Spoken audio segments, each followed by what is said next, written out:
Welcome to Corporate and Securities Law Compass, your ultimate guide to mastering SEBI and corporate law. SEBI is contemplating the reintroduction of the open market buyback route, a method that was phased out in 2025. Remember, this is still a consultation proposal and not a final rule. If approved, this could subtly support stock prices and unveil hidden opportunities that many investors often overlook. In this video, we simplify the entire framework for you. We will cover what a buyback is and how it works, why companies undertake buybacks, the legal framework governing buybacks in India, different methods of buyback, including tender offer versus open market, and practical insights with a real world perspective. We will also explore why SEBI is considering the return of open market buybacks, the reasons for its discontinuation in 2025, the changes brought by the 2024 to 2026 tax reforms, a detailed comparison of the old versus proposed SEBI buyback framework, and how the open market buyback mechanism functions. Watch this video to grasp the real impact on share prices. Discover opportunities that most investors miss and stay updated with the latest SEBI developments in 2026. So, what exactly is a buyback? A buyback, also known as a share repurchase, is when a company purchases its own shares from existing shareholders. And what happens after that? Those shares are usually cancelled, which means they no longer exist in the market. As a result, the total number of shares reduces. Let's simplify this. Same profit but fewer shares, which means higher value per share. Now let's understand this with a simple example. Before buyback, a company has 100 shares and a total profit of 1000 rupees. So, the earnings per share or EPS is 1000 rupees divided by 100, which equals 10 rupees per share. Now imagine the company buys back 20 shares. So, remaining shares become 80. But the profit is still the same, 1000 rupees. Now the new EPS becomes 1000 rupees divided by 80, which equals 12.5 rupees per share. So what just happened here? Without increasing profit, EPS increased, value per share improved, and this can positively impact the stock price. Here's the key insight. A buyback improves per share performance without changing the company's actual earnings. And that's what makes it a powerful financial strategy. Understanding buybacks is essential because they directly affect how value is distributed among shareholders. And in the next section, we'll explore why companies actually do buybacks. Let's continue. Why companies do buyback? Purpose. Now that we understand what a buyback is, let's answer an important question. Why do companies actually do buybacks? First, to increase share value. When a company buys back its shares, the total number of shares in the market reduces. This leads to higher earnings per share and improved per share performance. Impact.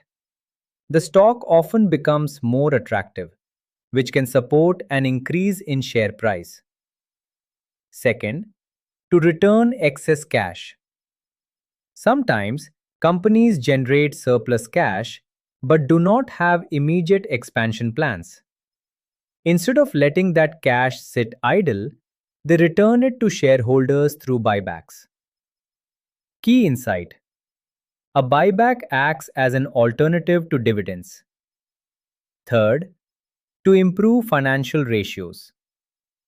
Buybacks can enhance key financial metrics such as earnings per share, EPS, return on equity, ROE. Impact. The company appears more efficient and financially stronger in the eyes of investors. Fourth, to signal undervaluation.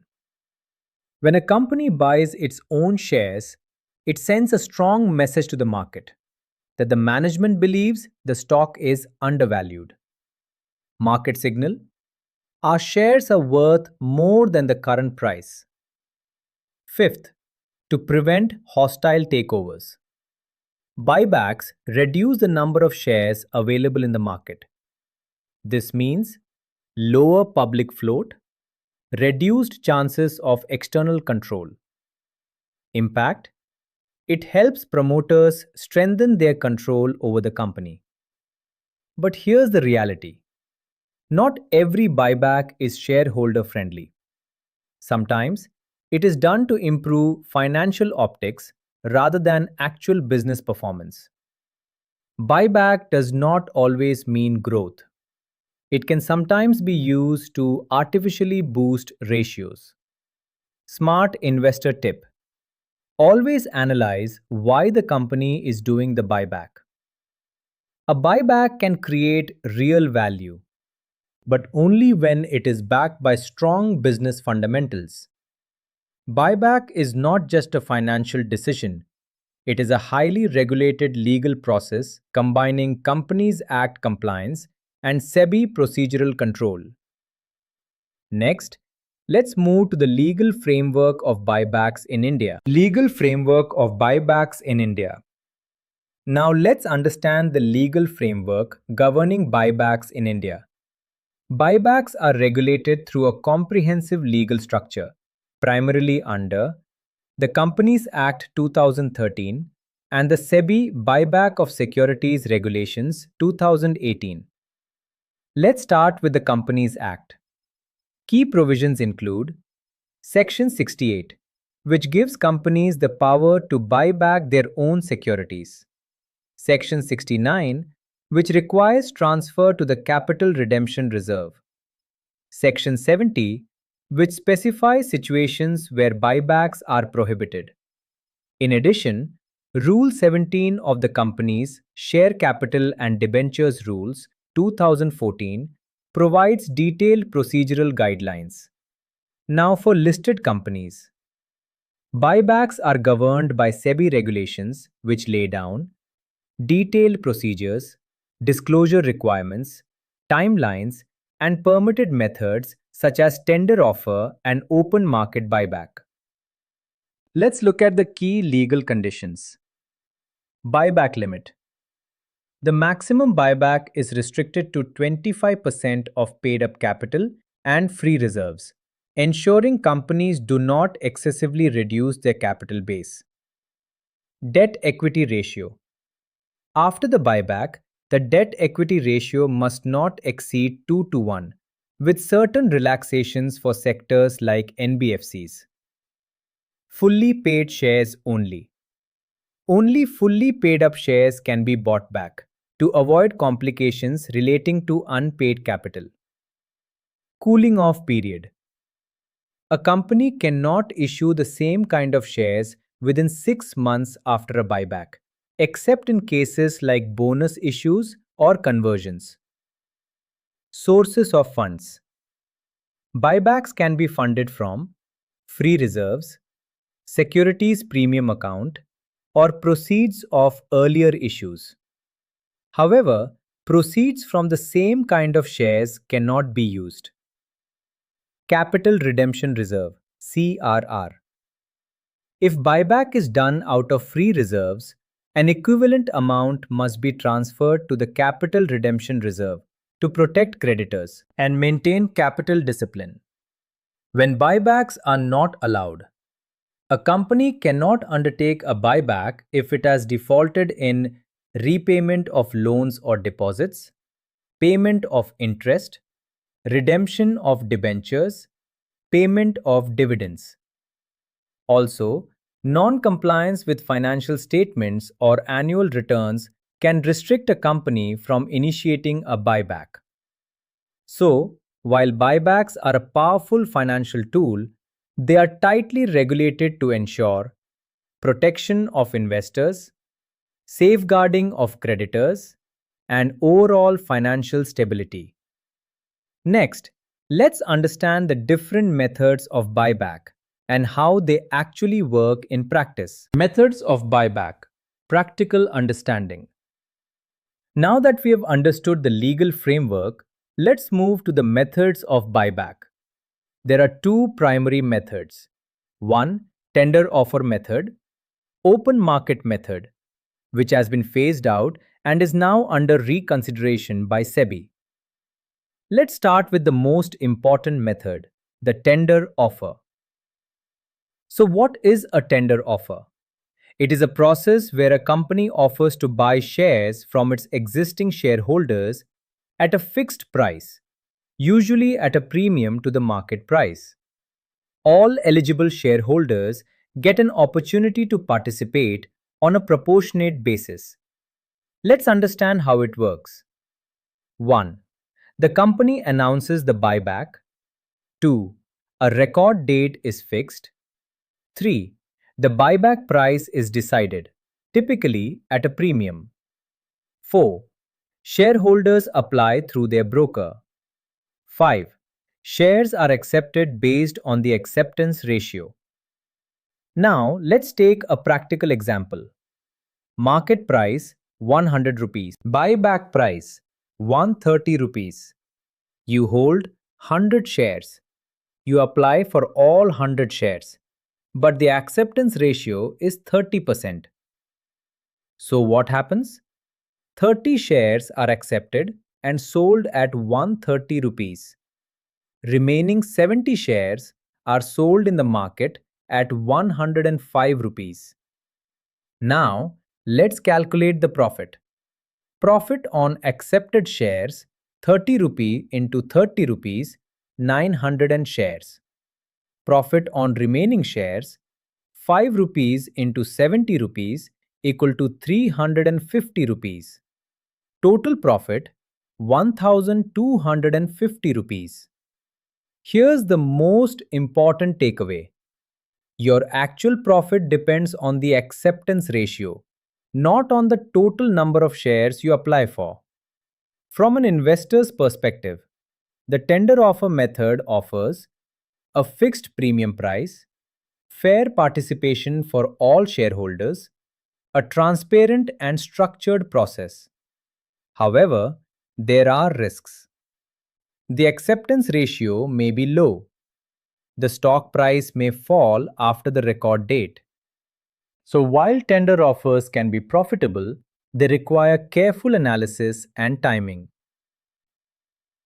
Next, let's understand the open market buyback method and why SEBI had discontinued it earlier. Real life buyback examples, India. Now, let's understand buybacks through real life examples so you can clearly see how investors actually benefit. First, Tata Consultancy Services Buyback 2022. Key details.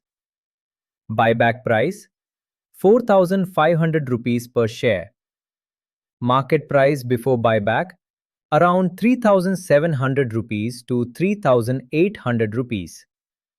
Total buyback size approximately 18,000 crore rupees. So what happened here? The company offered a premium price of 4,500 rupees. Investors who purchased shares around 3,800 rupees were able to participate in the buyback. Profit opportunity 4,500 rupees minus 3,800 rupees equal to 700 rupees profit per share. Overall impact. Earnings per share improved. Share price received support. Investors earned short-term gains. Second, Infosys Buyback 2023. Key details. Buyback price 1,850 rupees. Market price around 1,450 rupees to 1,500 rupees. Buyback size approximately 9,300 crore rupees. This buyback offered a significant premium of around 20 to 25%. Smart investors entered early and applied for the buyback. Profit opportunity was created. But here's the important reality. Not all shares were accepted. Investors received partial acceptance, which directly affects actual profit. Third, Wipro Buyback 2023. Key details. Buyback price 4 rupees 45 rupees. Market price around 380 rupees. Before the buyback, the share price often rises closer to the buyback price. But after the buyback is completed, the price may fall. Why does this happen? Because the buyback support disappears, market demand normalizes. Key takeaways from these examples. Buybacks can create strong profit opportunities, but actual returns depend on acceptance ratio and price movement before and after the buyback. So, while buybacks look attractive, smart investors always analyze the complete picture before participating. Next, let's understand why SEBI is now considering bringing back open market buybacks. Why SEBI is considering bringing back open market buybacks? Over the last 2 years, from 2024 to 2026, the Indian stock market has witnessed high volatility, sharp rallies followed by corrections, increased retail participation, and periodic liquidity pressure. In this environment, SEBI is now considering the reintroduction of open market buybacks to improve overall market efficiency and stability. First, efficient capital allocation. Companies with surplus cash need flexible ways to deploy it. Unlike tender offers, which are one-time events, open market buybacks allow companies to purchase shares gradually over time. Why this matters? Better timing of purchases, ability to respond to market conditions, more efficient use of excess cash. Especially in volatile markets, this flexibility becomes extremely important. Second, market stability. Buybacks create consistent demand for shares. This helps to absorb selling pressure, reduce sharp price declines, prevent panic selling. Particularly during market corrections, FII outflows, global uncertainty. Buybacks can act as a stabilizing force. Third, improving shareholder value. Buybacks reduce the number of outstanding shares, which leads to higher earnings per share, EPS, improved financial ratios. Let's understand this with a simple example. Profit after tax 100 crore rupees. Total shares 10 crore. EPS equal to 10 rupees. After buyback, shares reduced to 8 crore. New EPS equal to 12.5 rupees. This increase in EPS makes the stock more attractive, better valued, and positively perceived by investors. Result: potential increase in share price, reduced supply of shares, stronger investor sentiment. In conclusion, SEBI's proposal aims to support market liquidity, provide downside protection, improve capital efficiency, and strengthen investor confidence. If implemented carefully, open market buybacks can act as a powerful stabilizing tool in volatile market conditions. But the key question remains: will SEBI balance flexibility with investor protection this time? What changed now? 2024 to 2026 buyback tax reform in India. Earlier system, the problem. Under the old tax regime, buyback proceeds were treated as dividend income, taxed at slab rates up to 30% plus. Investors could not deduct purchase cost. Result: high tax burden on investors, unfair compared to normal share sale. created tax arbitrage opportunities. New system 2024 to 2026 reform. As introduced by the Government of India and the Finance Ministry, buyback proceeds are now treated as capital gains. Key features of new regime. Tax equal to capital gains tax, same as normal share sale. Cost of acquisition allowed as deduction. Tax applies only on actual profit gain. Example, buy at 100 rupees, buy back at 150 rupees. Tax is applicable only on 50 rupees gain, not 150 rupees. Objective of the reform. Remove tax arbitrage. Earlier, misuse by promoters. Now, equal treatment across investors. Protect minority shareholders. Fair taxation for all. No discrimination between investor classes. Improve transparency and simplicity. Aligns buyback taxation with normal market transactions. Easier to calculate and understand. Additional change Budget 2026. Extra tax or surcharge on promoters. Aim: prevent misuse of buyback route for tax benefits. Final impact. Now, buyback equals treated like selling shares. Tax equals only on profit, capital gain. System equals fair, transparent, and investor friendly. Final conclusion. The new tax regime eliminates earlier inefficiencies, ensures equal tax treatment, improves market fairness and efficiency. SEBI Buyback, old versus new, proposed framework. Now let's look at one of the most important parts. SEBI Buyback, old versus new, proposed framework. This comparison will help you clearly understand what has changed and why it matters. First, open market buyback. Earlier, it was completely discontinued from April 1st, 2025. Now, SEBI is proposing to bring it back as an additional method. Reason: objective. Earlier, it was stopped due to unfair participation and tax issues. Now, it is being reconsidered because tax issues are resolved and market efficiency can improve. Taxation system. Earlier, the company paid buyback tax under Section 115QA. Now, investors will pay capital gains tax.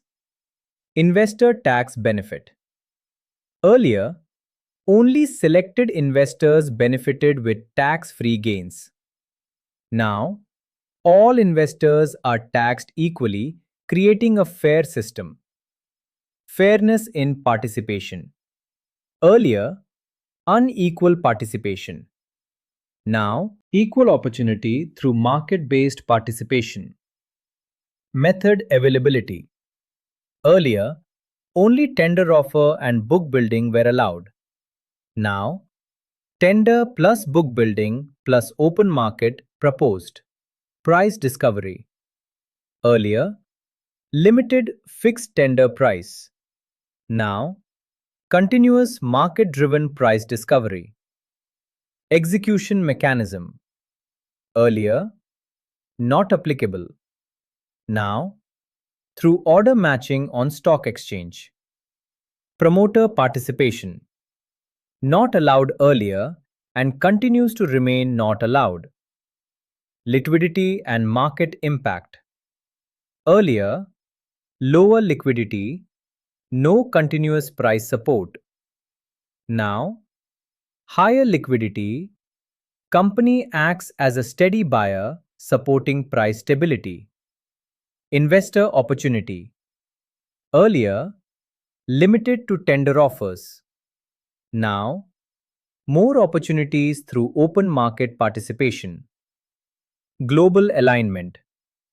Earlier, not aligned with global practices. Now, moves towards international standards. Transparency and safeguards. Escrow requirement continues. Disclosure norms remain in place. Disclosure norms remain in place, including public announcements and ongoing disclosures. Let's simplify this. Old system. Open market buyback was removed. Tax structure created unfair advantages. Only a few investors benefited. New proposal. Open market buyback may return. Tax system is more balanced. Focus on fairness, efficiency, and wider participation. Earlier, SEBI removed open market buybacks due to unfair tax and participation issues. But now, with the revised capital gains tax system, it is proposing to bring them back in a more transparent and equitable manner. If implemented effectively, this could significantly change how investors participate in buybacks and how companies manage their capital. Next, let's see how investors can strategically benefit from these changes. Before we wrap up, let's quickly recap. We understood what a buyback is and how it increases per share value. We explored why companies do buybacks, from improving ratios to returning excess cash. We covered the legal framework and the two key methods, tender offer and open market. We also saw why SEBI stopped open market buybacks in 2025 due to fairness, transparency, and participation issues. And most importantly, we analyzed why SEBI is now considering bringing it back with a more balanced and efficient approach. So, to conclude, earlier, open market buybacks were removed because the system was unfair and inefficient. But now, with the revised tax framework, SEBI is proposing to reintroduce them in a more transparent, fair, and market driven way. Buybacks are no longer just corporate actions, they are strategic opportunities. And if you understand this evolving framework, you gain a clear edge, whether you are an investor, a student, or a finance professional. If you found this video valuable, like the video, share it with others, and subscribe to the channel. Because here, we simplify complex financial concepts into practical insights you can actually use. This is Corporate and Securities Law Compass, helping you navigate law, finance, and markets with clarity. Thanks for watching, and I'll see you in the next video.